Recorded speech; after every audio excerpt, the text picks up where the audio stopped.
Hey there, Knicks fans. How you doing? It's your boy, Jonathan Macri, with you for another episode of the Knicks Film School Podcast. Very, very happy to be here today with, of course, a returning guest and someone I was very excited to talk to all week, albeit before the Knicks got their asses handed to them last night, but we'll get into that. He is the author of my favorite way to just learn about the league, certainly in newsletter form. I am a proud subscriber of Last Night in Basketball. It is as good a value as you are going to get. Jared Dubin. Hello, sir. How are you? I'm doing fine, man. Thank you for saying all those nice things. How are you?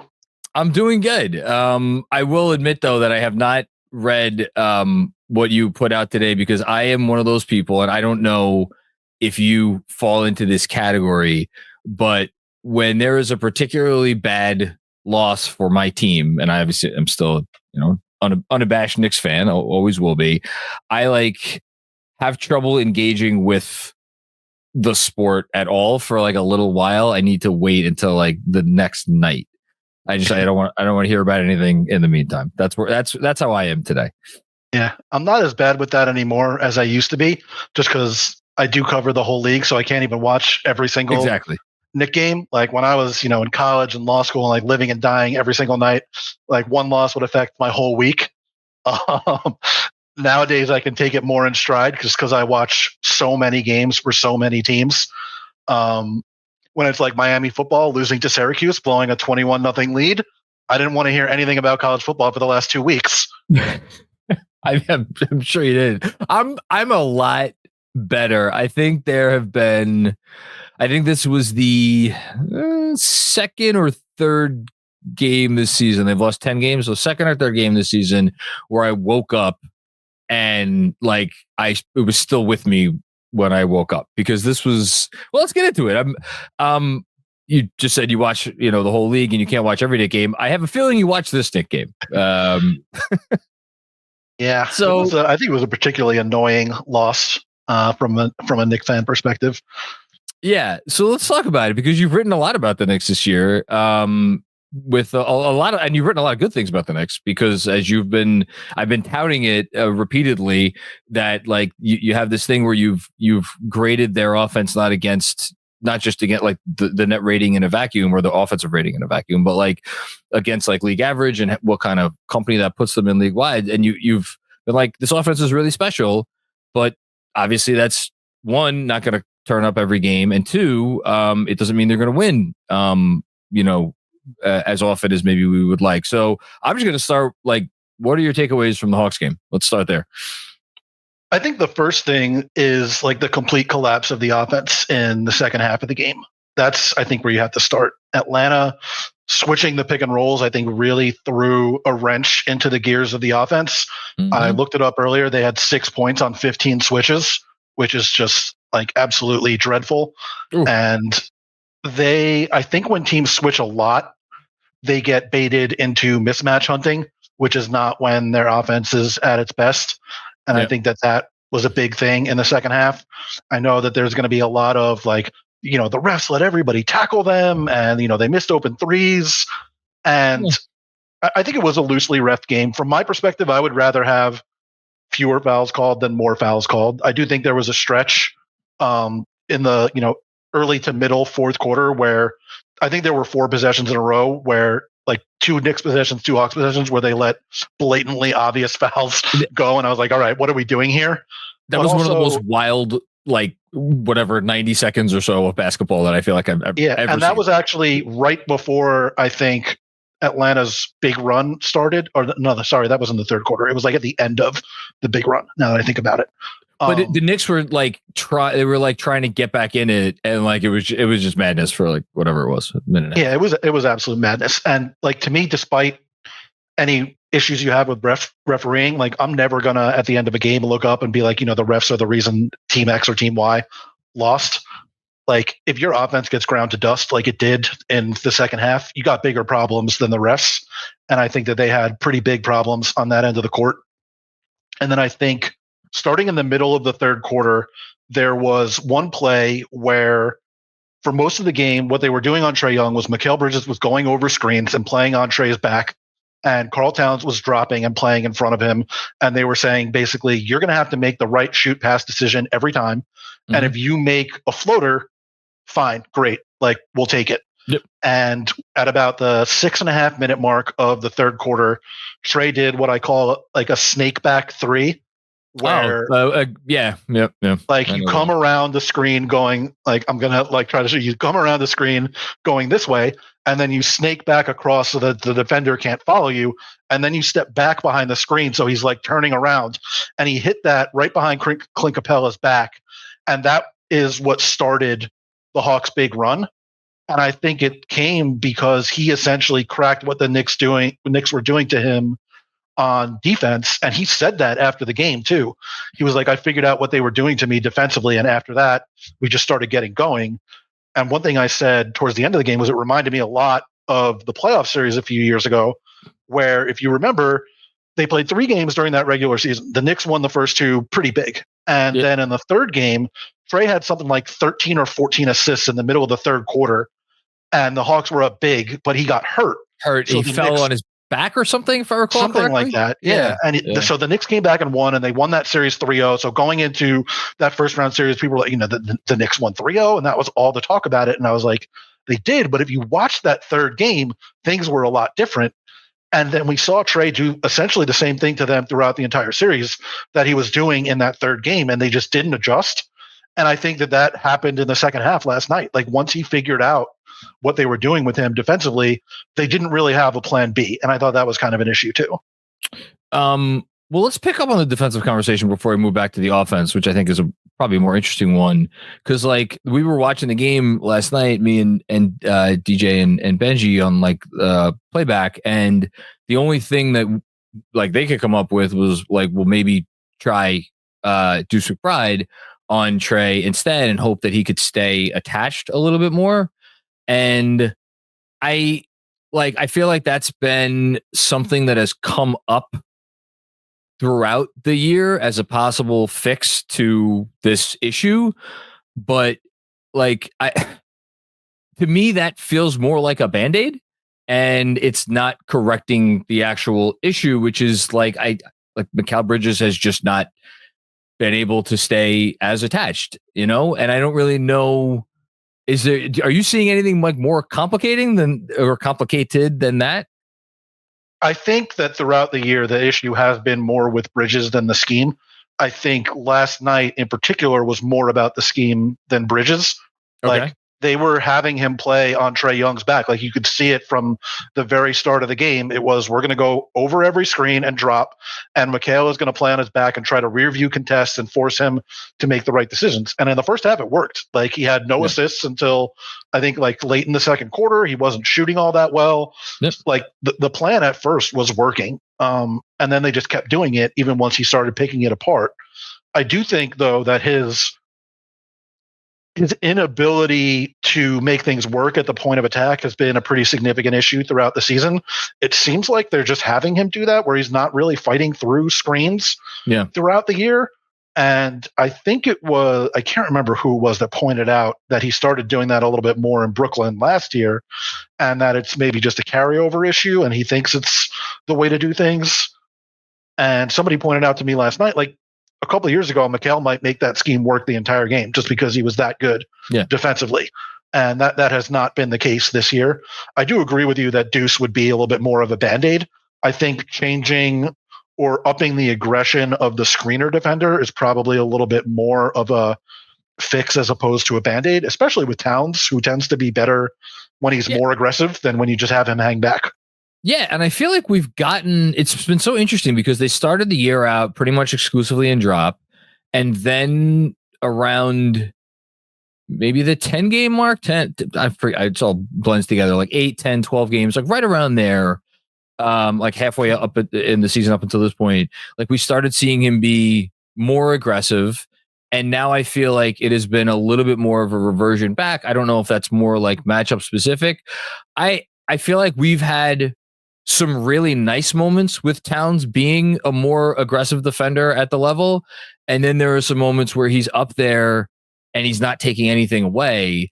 And I guess I'm like wondering at this point, I'm curious what you think, like like what do we think the long-term plan is? Like, do we think that if Tibbs had his druthers, he would have one way and just like that, they would fine tune that way? And this is more about just figuring out what is the best way to move to go about it moving forward? Or is this more an acknowledgement like we're going to have to do a little bit from column A, a little bit from column B, and we're going to, you know, kind of keep throwing shit against the wall? And I'm fascinated by the answer, and I obviously have no idea what it is. Yeah, I mean, I think if he had his druthers, he'd have an elite rim protector as the starting center. Like, I think we know that from the history of his career. Whether that means he's going to, you know, if Mitchell Robinson ever gets back on the floor, which we'll get into that point, surely. Yeah. Like, for me, like, you got to just like proceed as if he's never going to play. And if he does, it's a bonus. That's sort of where I'm at with him at this point. But, you know, maybe that changes things and it changes, you know, the way your defense works. But we've seen, like, we know what Karl Towns is defensively as a center anchor at this point in his career. Like, it's been 9 years. Like, you are not going to have a top level defense if he's that guy for you. And I think we're seeing there are some nights where he does it. Okay, fine, Bodie, come up. My dog is trying to jump up here. I love it. I wish I had a dog to jump up. Is it a dog or a cat? I can't. No, he's a dog. Yeah, he's like just below camera right here. Okay. He's very small, so he can sit on my lap and it'll be fine. I wish I had a dog to sit on my lap. I would like that. Yeah, so I think that with Towns, you're seeing more inconsistency than anything else. There are some nights or some halves where it looks really good. The first half last night, he was incredible. I thought he was awesome. Defensively. Yeah. Like, it was one of the best defensive halves from him that we've seen in the last few years. And it was certainly his best defensive half of this season. And then in the second half, it was a pretty significant issue that he was getting lost in space, whether it was on Trey pick and rolls or when they started putting a little bit more pressure on Trey, and it was 4-on-3 decisions from Jalen Johnson at the free throw line. That was like a lob party in the second half. When they kind of let go of the rope, I think especially in the fourth quarter, you saw a lot of that. Yeah, it's just like that's what you're going to get. It's going to be inconsistent, and they're going to have to keep searching, whether that's on a nightly basis or a half-to-half basis or a stretch of the season basis. Like that's just going to be the way it has to work, I think.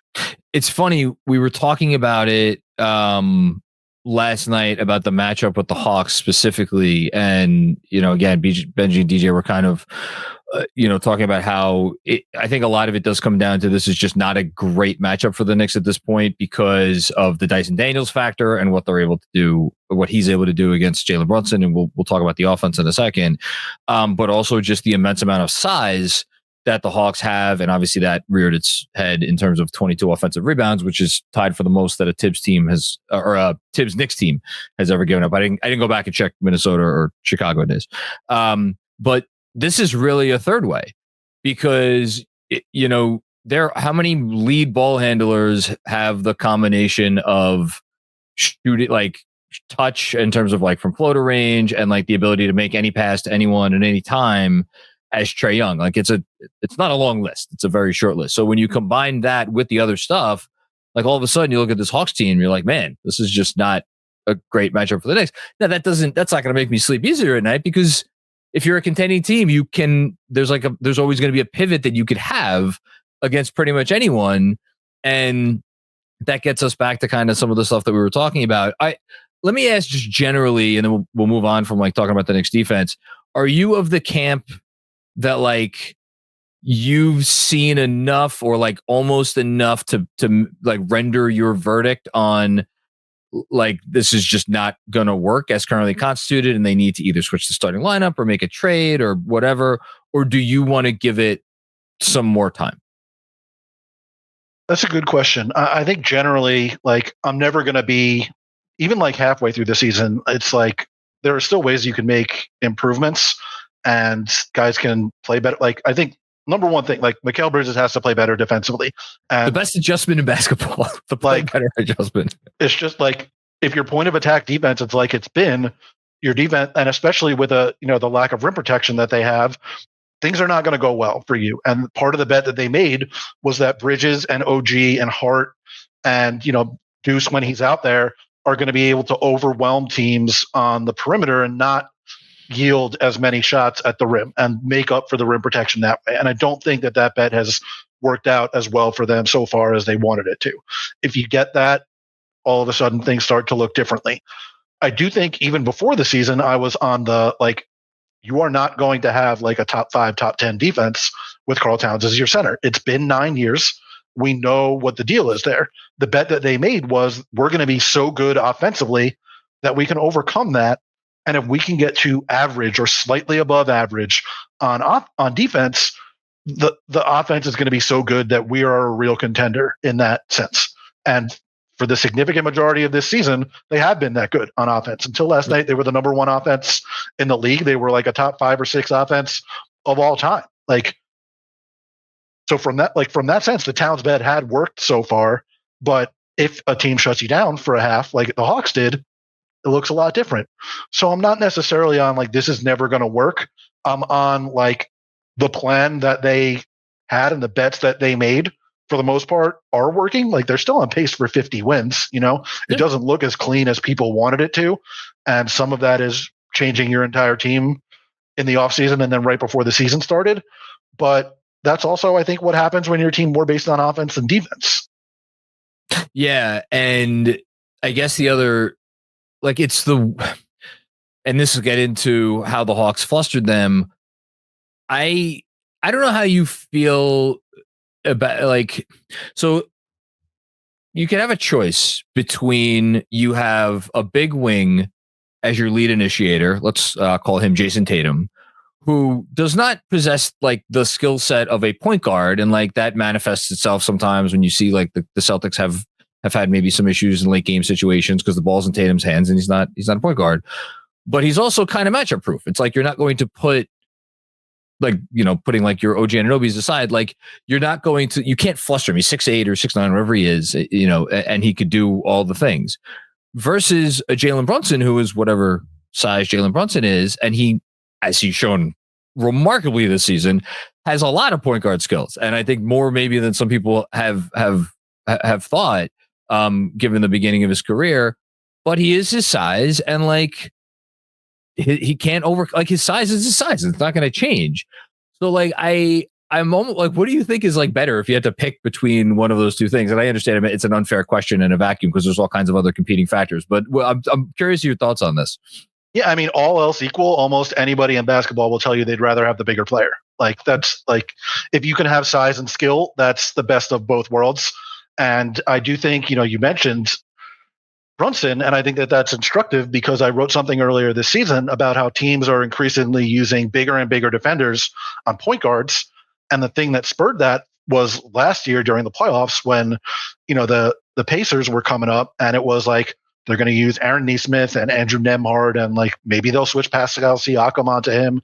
And like all those guys are, 2, 3, 4 inches bigger than Brunson. And I had discovered over the second half of last year, once Randall and Anunoby went out, the average height of Brunson's defender went up like 2 full inches. And the average height of a point guard defender over the last 10 years has gone up 2 full inches from like 6'3" to 6'5". And when you are 6'1", 6'2", it's a little bit different. And I think you saw that against Atlanta. Dyson Daniels is 6'6", 6'7". Jalen Johnson 6'9", DeAndre Hunter 6'7". Like, when you have perimeter size, it can throw a wrench into things for a team where, your best player and your best creator is a little bit smaller because sometimes you just can't do quite as much, even if you're as good as Jalen Brunson is. Yeah. And you just said it, you nailed it. Like the league is not getting smaller. The league, the people, I don't know if like people really even talk about like small ball anymore, but like I think the first person I heard say it was Zach Lowe. Please start writing for an outlet soon, Zach. We miss you. But like it's skill ball. Like how much skill can you pack into players that are bigger than the players that normally contain the skills that you need to win? And so like this trend isn't going backwards, and it's interesting because like yeah, you said for most of the season they've had this historically great offense. And yet they still only kind of have one true quote unquote shot creator in the traditional sense. So I think this is going to be like a season long thing to see how they try to navigate around it. It leads me to like, and this is where I wanted to get to ultimately with you, which is where we're sitting here, like NBA trade season, like unofficially opens on Sunday, even though like no trades usually, well, I guess we shouldn't say that to Leon Rose, but like most teams do not start trading until like February. And like, So they have the Mitch piece, who's like we just heard from Shams yesterday. He might not come back until late January, early February, if that. Like, if it's not Mitch, they could go out and they could decide to try to explore the market for another center if they don't think Mitch is ever going to be healthy. Or maybe they get someone else who, like, I don't know. Do they look for someone who maybe could give them a little bit of creation? Do they just try to focus on, like, let's get the best 3-and-D, big 3-and-D wing available to the extent that those guys even are available, because they're really not?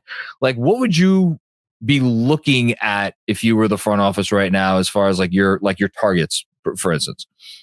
I think those would be the two things. Like, you need a backup center solution. Like, I think Sims has been better this year than he was in the past. Like, and even better than early in the season. On opening night against the Celtics, you put Sims into pick and roll. It was a free basket for the Celtics. Like, it was a parade to the rim. And I think that was the case in large part for his first couple of years in the league too. Sorry, my dog is like going insane here. It's because you're talking about Jericho Sims. Jericho Sims elicits a lot of excitement, clearly. He's the most exciting player in basketball. Sims and Achua, like, neither of those guys are necessarily defensive anchors, which is the thing that they're really looking for from their center. Mitch is that, but like I said, like, I just don't think you can count him to ever be on the court. Like, it doesn't happen. And I think the issue with going out and getting someone who's a center, or going out and getting someone who is like a perimeter creator or a 3-and-D wing, is that there are very few ways for you to get that player, because Precious Achiuwa only makes $6 million.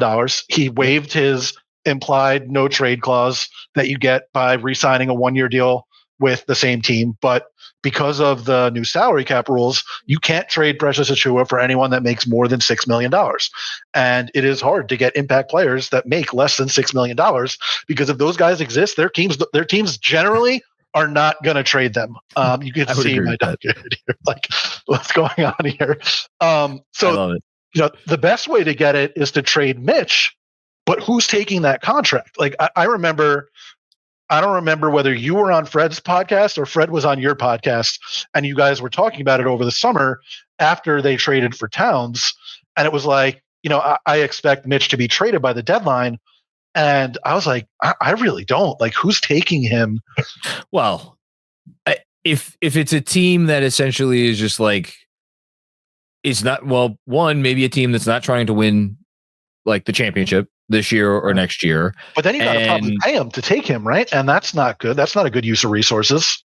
Yeah, I'm like, kind of at this point, I'm like, can he be essentially be treated as neutral value or neutral money? Which is, again, such an amorphous concept. Like, what even is that? Like, ultimately, you're either attaching assets to like kind of get the guy off, and or the guy has like some value. And for the same reasons that you just said, which is like, if you're the Knicks, how could you count on this guy for sure to be there healthy for 4 playoff rounds? Like, if another team's trying to win a championship, like how are they going to be able to do the same thing? You could argue that if there's any team that is like best off with a Mitchell Robinson type, where it's like, hey, if you come in and you could give us 25 good minutes a night, great. If you can't, all right, we'll figure it out, because we have this other guy who, if we need to play him 35, up plus minutes at center, we could do that too. It's the Knicks.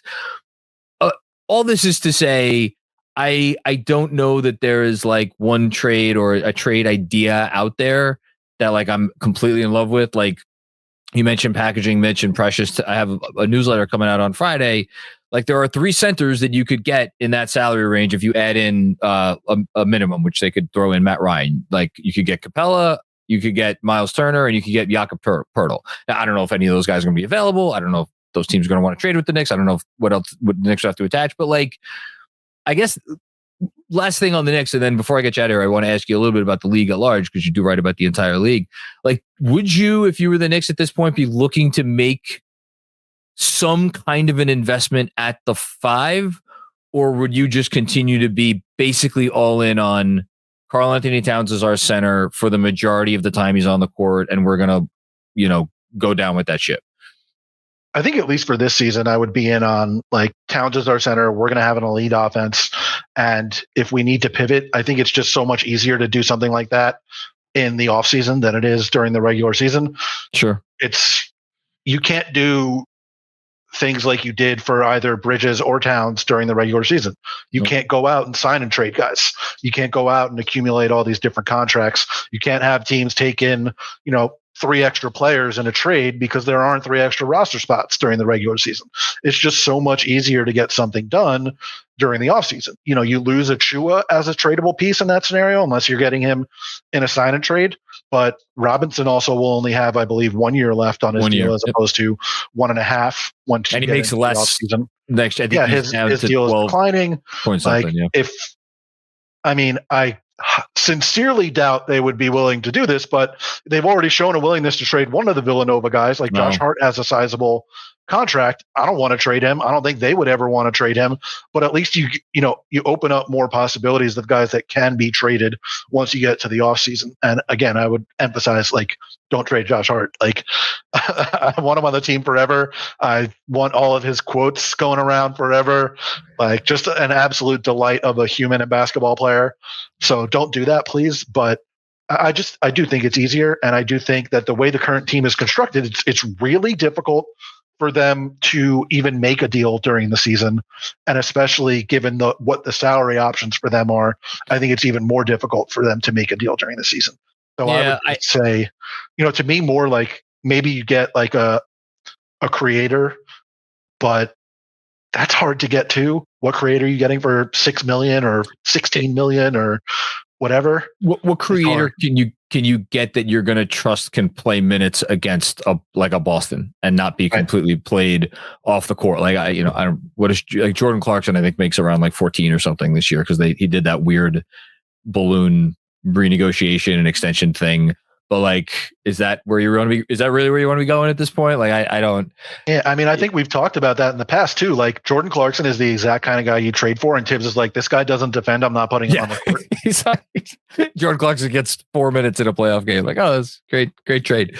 Okay, I want to bounce around the league a little bit with you because I want to take advantage of that. So we're talking about the Knicks and the context of they're not a great team right now. And I'm curious, in your mind, how many great teams are there in the league at this exact moment? I think there's probably an easy answer, but I want to hear yours.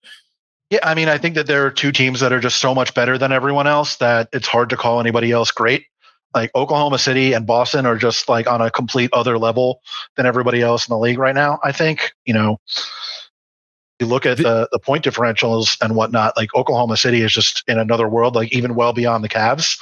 I was about to say, what are you going to say to all clearly we have dozens of Cavs fans that listen to this podcast on a regular basis. What are you going to say to all the Cavs fans yelling at their, I don't know what they're yelling into the void?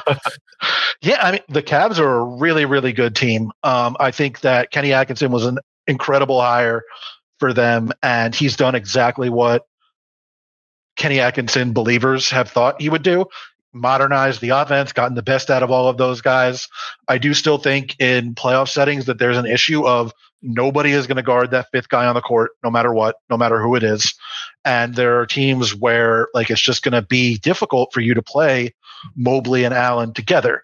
And I think you saw, even though the Cavs had Max Strus and Dean Wade and a couple other perimeter guys out when they played that game against the Celtics early in the season, the Celtics had Tatum guarding Jared Allen the entire game, and they were perfectly fine with that, defended at the exact same level as they always do.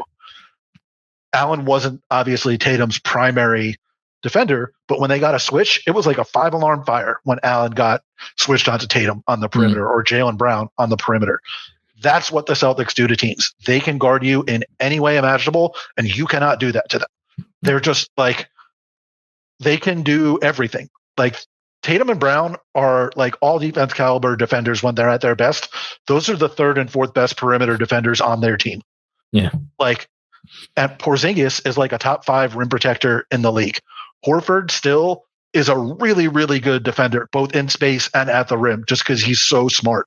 It's like Marc Gasol at the end of his career. He's not as good as he once was. That's a great comp. He's he beats guys to the spot because he knows where to be, rather than because he's still the athlete he was in his prime. They can just do everything on both ends. So even though the Cavs have a better record, they have, a better point differential. I think when you watch those 2 teams play, Boston is just a step above everybody else in the East. I think that's extremely fair. As Andrew Claudio is my witness, I said as soon as the Jrue Holiday trade, because I was skeptical after the Porzingis trade, just because I was like, I don't know about this. And then after the Holiday trade went down, I was like, oh, this is like, unless they're just gonna like fart away close games in crunch time, like they've constructed the perfect basketball team. And we haven't really seen much in the last year. Yeah, I mean, I wrote the same thing at the time. Like, one of the big things about the Celtics throughout the entire, era from when Brad Stevens became the coach through the last year was they were trying to keep their window open both as wide as possible and as long as possible. They were trying to sort of split the middle and give themselves as many chances as possible to win a title over the course of as many years as possible. And they came close a couple times. They got to the finals. They made the Eastern Conference Finals like 5 or 6 times or whatever it was. And they just kept bouncing up against that ceiling. At a certain point, I can curse, right? You can say whatever the fuck you want. Yeah. At a certain point, you just say, fuck it, and go, we're opening this window as wide as possible now. Like, we're still going to have a window open for a while. Our 2 best players are in their prime. We're going to go for it. We're going to get a guy in Jrue Holiday, who is still one of the best perimeter defenders in the league. Who cares that he's 32, 33 years old?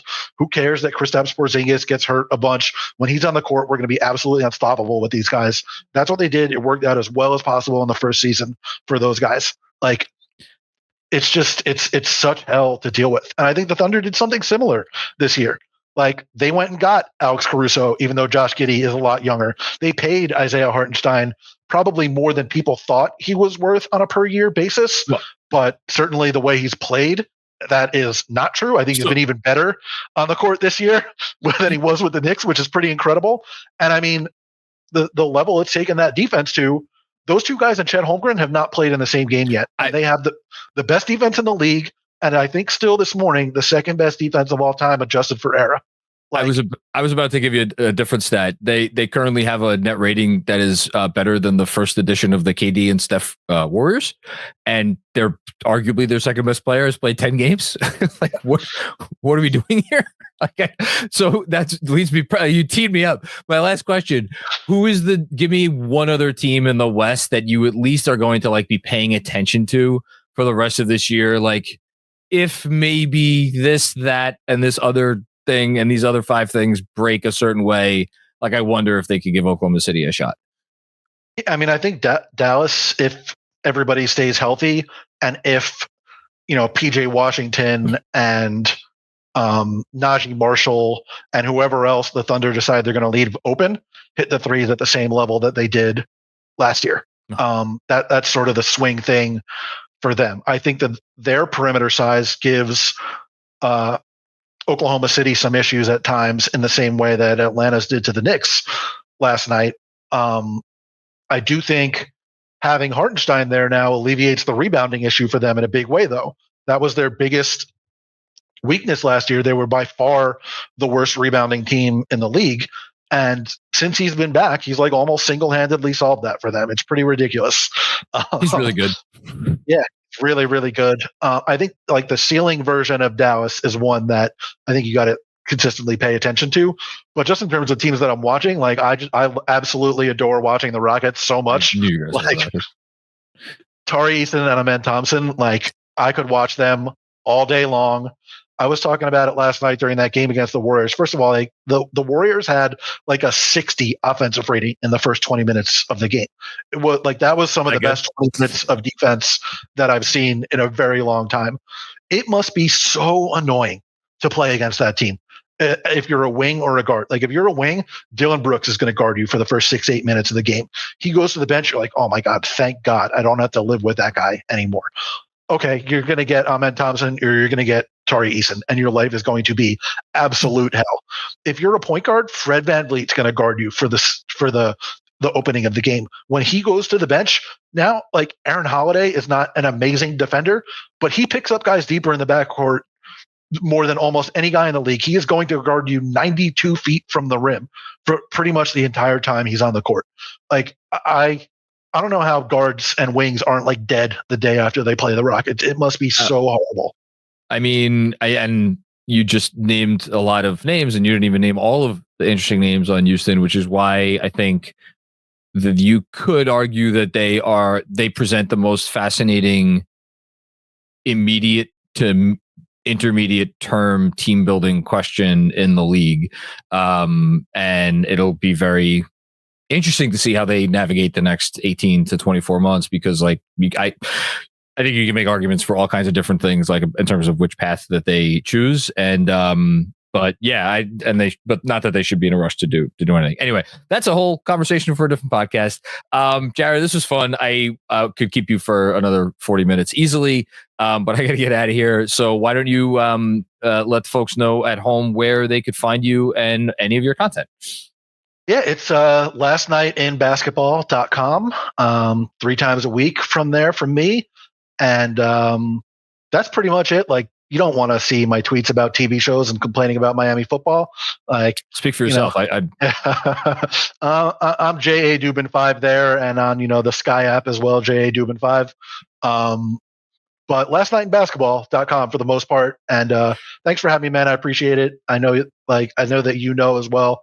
I'm a big fan of what you guys do, and try to listen to the podcast whenever I can. Try to read the newsletters whenever I got the time. And I liked how you gave the stars yesterday to what was it, Tyler Kolek and Jacob Toppin, right? Like, that was good. Yeah, and Jericho Sims for his 2 minutes of contributions that he made last night.